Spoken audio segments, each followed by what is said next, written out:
Au nom du Père et du Fils et du Saint-Esprit. Amen. Gloire et louange à toi, Seigneur Jésus. Évangile de Jésus-Christ selon saint Matthieu. En ce temps-là, Jésus disait à ses disciples, « Quand le Fils de l'homme viendra dans sa gloire, et tous les anges avec lui, alors il siégera sur son trône de gloire. Toutes les nations seront rassemblées devant lui. Il séparera les hommes les uns des autres, comme le berger sépare les brebis des boucs. Il placera les brebis à sa droite et les boucs à sa gauche. Alors le roi dira à ceux qui seront à sa droite, « Venez, les bénis de mon Père, recevez en héritage le royaume préparé pour vous depuis la fondation du monde. Car j'avais faim et vous m'avez donné à manger. J'avais soif et vous m'avez donné à boire. J'étais un étranger et vous m'avez accueilli. J'étais nu et vous m'avez habillé. J'étais malade et vous m'avez visité. J'étais en prison et vous êtes venus jusqu'à moi. » Alors les justes lui répondront, « Seigneur, quand est-ce que nous t'avons vu?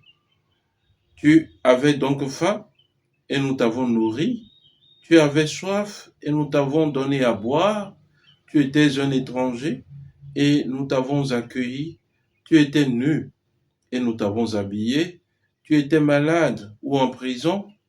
Quand sommes-nous venus jusqu'à toi? » Et le roi leur répondra, « Amen, je vous le dis, chaque fois que vous l'avez fait à l'un de ces plus petits de mes frères, c'est à moi que vous l'avez fait. » Alors il dira à ceux qui seront à sa gauche, « Allez-vous-en loin de moi, vous les maudits, dans le feu éternel préparé pour le diable et ses anges.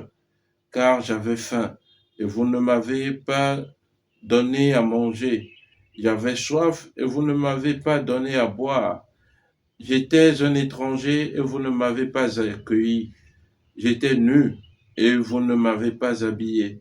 J'étais malade et en prison, et vous ne m'avez pas visité. » Alors ils répondront eux aussi, « Seigneur, quand avons-nous vu avoir faim, avoir soif, être nus, étrangers, malades ou en prison, sans nous mettre à ton service? » Il leur répondra, « Amen, je vous le dis, chaque fois que vous ne l'avez pas fait à l'un de ces plus petits, c'est à moi que vous ne l'avez pas fait. » Et ils s'en iront, ceux-ci, au châtiment éternel et les justes à la vie éternelle. Acclamons la parole de Dieu. Louange à toi, Seigneur Jésus.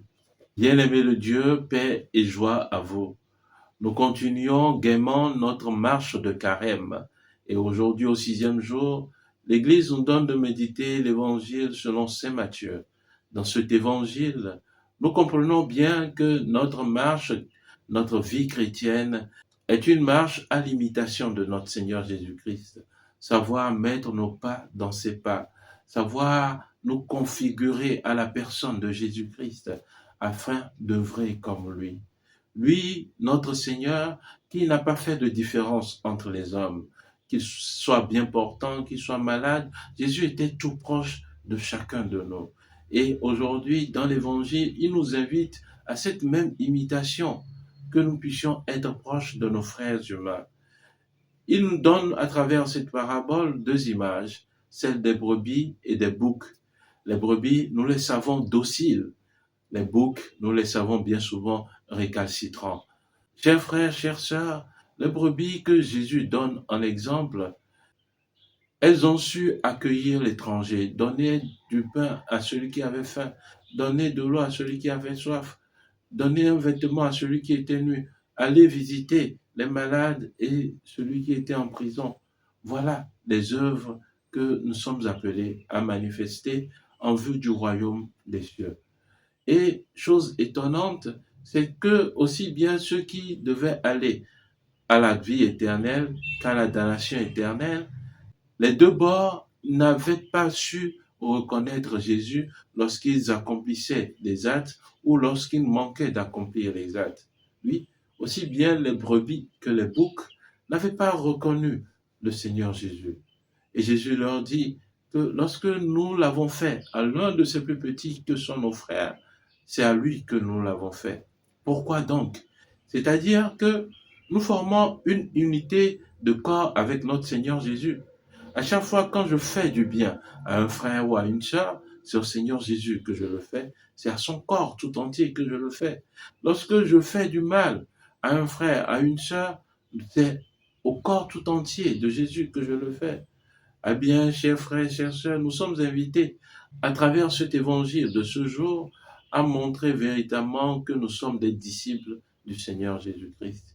Le disciple, c'est celui qui apprend de son maître et met ses pas dans les pas de son maître pour pouvoir parvenir comme son maître à la béatitude éternelle. Chers frères, chères sœurs, l'évangile nous interpelle et aujourd'hui nous pouvons prendre sur nous d'accomplir des efforts, des œuvres de miséricorde, visiter un malade, appeler un frère malade, donner quelque chose à des frères, des sœurs qui sont en prison. Le plus souvent, nous pensons que ceux qui sont en prison sont des brigands. Or, nous connaissons les réalités. Lorsque Jésus était en croix, c'était des brigands qu'on avait crucifiés à ses côtés. Et lui-même, il était considéré comme un grand brigand. C'est pourquoi il a été crucifié de la sorte. Alors, Jésus s'unit à toutes ces personnes dans ces différentes conditions. Les brigands, les malades, les pauvres, ceux qui ont faim, ceux qui ont soif, ceux qui sont nus. Alors, nous sommes invités, chers chrétiens, à œuvrer pour le royaume des cieux, pour que cette vie de Dieu nous soit véritablement un héritage. Prions le Seigneur. Nous t'en prions, Seigneur, éclaire l'intelligence de ton peuple par la lumière de ta gloire, afin qu'il puisse voir ce qu'il doit faire et sache accomplir ce qui est droit par le Christ notre Seigneur. Amen.